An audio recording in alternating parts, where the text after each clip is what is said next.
Price Lord. இயேசுவின் நாமத்தினால் உங்களை யாவரும் வாழ்த்துகிறேன். நல்லா இருக்கீங்களா? இந்த நாளில் கூட இயேசப்பா நம்மோட வேதத்திலிருந்து சங்கீதம் 121 அதிகாரம் 7 வசனம் சாப்டர் 121 verse 7 வேதம் சொல்லுகிறது, அவர் உன்னை எல்லா தீங்கிலிருந்து உன்னை விலக்கி பாதுகாத்து உன் ஆத்துமாவை காப்பார். ஆமேன். இந்த காலை வேளையில் ஆண்டவர் உங்களை பார்த்து ப்ராமிஸ் பண்ணுறாரு, என் அன்பு மகனே, என் அன்பு மகளே, அவர் உங்களுக்கு வாக்குத்தத்தத்தை கொடுக்கிறாரு, நான் உன்னை எல்லா தீங்கிலிருந்து உன்னை விலக்கி பாதுகாப்பேன். ஆமேன். அவர் உங்கள் ஆத்மாவை காப்பார் என்று உங்களுக்கு வாக்குத்தத்தம் கொடுக்கிறார். இன்னைக்கு நம்முடைய வாழ்க்கையில கூட நமக்கு விரோதமாக எவ்வளவோ சத்துருக்கள் எழும்புறாங்க, எவ்வளவோ மனுஷர்கள் எழும்பினாலும் கர்த்தர் சொல்றாரு, நான் உன்னை பாதுகாப்பேன். விசுவாசிக்கிறீங்களா?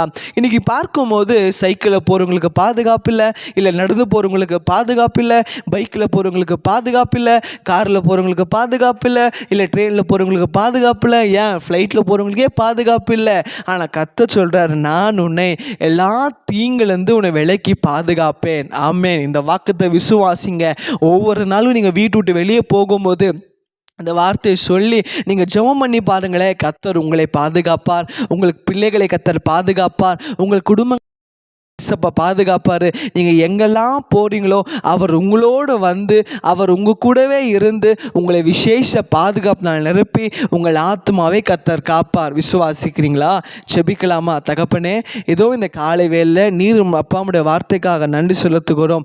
நான் உன்னை எல்லா தீங்கிலிருந்து உங்களை விலக்கி பாதுகாத்து உன் ஆத்மாவை காப்பேன் என்ற வார்த்தையின்படி அப்பா இந்த வாக்குத்தை நாங்கள் விசுவாசிக்கிறோம். இந்த வாக்குத்தை நாங்கள் ஆமேன்று இசப்பா நாங்கள் பெற்றுக்கொள்ளுகிறோம். உங்கள் நாமமாச்சு மைப்படுங்க என்ற வார்த்தைக்கு ஒப்பு கொடுத்த ஒவ்வொரு பிள்ளைங்களை ஆசீர்வதிங்க.